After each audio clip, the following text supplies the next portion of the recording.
గురుగ్రహ దోషాలు తొలగి గురుబలం కలగాలంటే హయగ్రీవ స్వామిని భక్తితో ఆరాధించాలి. ప్రతి ఒక్కరి జాతకంలో గురుగ్రహ దోషం ఉన్నవారు ప్రతిరోజు హయగ్రీవ స్తోత్రం చదివితే గురుగ్రహ అనుగ్రహం మెండుగా కలుగుతుంది. భక్తి భావనలు, ఉన్నత విద్య, విదేశీ విద్య కలగాలంటే ఆ గురుగ్రహం అనుగ్రహం మెండుగా ఉండాలి. గురుగ్రహానికి అధిదేవత హయగ్రీవుడు. సకల విద్యాది దేవతైన ఆ శ్రీమన్నారాయణుడు హయగ్రీవునిగా అవతరించాడు. సరస్వతీదేవి వేదవ్యాసుడు హయగ్రీవుని నుండి ఆ విద్యాశక్తిని సముప్రార్థించారని హయగ్రీవ స్తోత్రంలో దేశికాచార్యులు వారు మనకు పేర్కొన్నారు. వారి పఠనంలో కూడా కలిగి ఉంది. హయగ్రీవోపాసన వాక్శక్తిని, ఆ విద్యాశక్తిని, జ్ఞానశక్తిని సిద్ధింపచేస్తుంది. జ్ఞానానందమయం దేవం నిర్మలాస్ఫటికాకృతం ఆధారం సర్వ విద్యానాం హయగ్రీవ ముపాస్మహే అనే మంత్రాన్ని భక్తి శ్రద్ధలతో ప్రతిరోజు పఠించడం వల్ల వాక్శక్తి,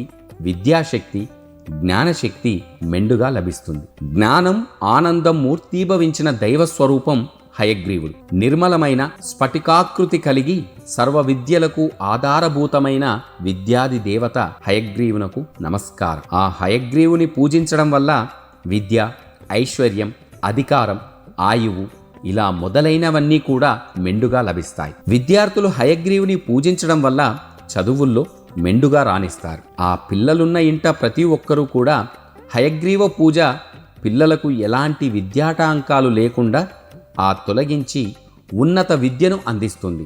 ప్రతి ఒక్క పిల్లల తల్లిదండ్రులు ఆ హయగ్రీవునికి భక్తితో పూజించాలి. అలా పూజించిన వారికి, వారి పిల్లలకు ఉన్నత విద్యను అందిస్తాడు ఈ హయగ్రీవుడు. ఎవరైతే హయగ్రీవ సంపద స్తోత్రాన్ని పఠిస్తారో వారికి ఆ సిరుల తల్లి శ్రీలక్ష్మీదేవే వారింట కొలువై వారికి ఎలాంటి ఇబ్బందులు లేకుండా ఐశ్వర్యాలను ప్రసాదిస్తుంది. మానవ జంతు ఆకృతులు కలిగిన దేవతలు, శీఘ్ర అనుగ్రహ ప్రదాతలు అటువంటి దైవాల్లో శ్రీ హయగ్రీవ స్వామి వారు ఒకరు.